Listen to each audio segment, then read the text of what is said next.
everyone. So I'm going to show you a technique which I feel is a better way to do a Buddha squat.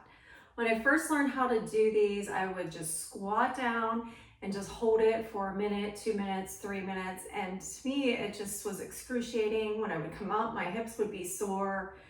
So I found this little technique that has really changed my game as far as when I'm doing the Buddha squat.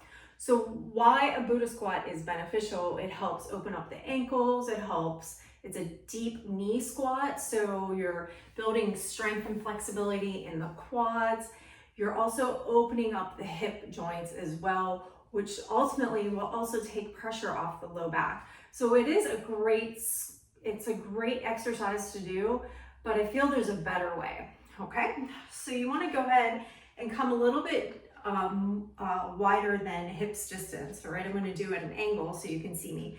My toes are pointing slightly out, and from here, I'm gonna go ahead and drop all the way down. I'm keeping the heels down, all right? And this is where normally I would just drop down and hold it, all right? But I'm not going to. What I'm gonna do is gently just kind of oscillate back and forth. And I'm also going to take my pubic bone and gently push it forward and then release. So I'm kind of getting a little bit of a rocking motion and then a side to side oscillation. So side to side and forward and back. So I'm not staying in one position. So this is if you wanted to do a timer, this is where you could start your timer and see if you could tolerate maybe 30 seconds, see if you can tolerate a minute. All right.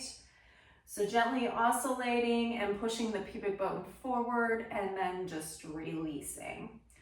All right, from here, I also would plant my hands down and gently internally and externally rotate the hips.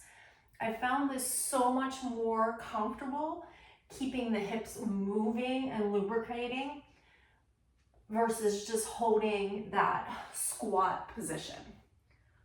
All right.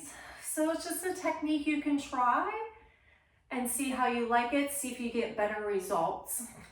All right, everyone, thank you so much for listening to me.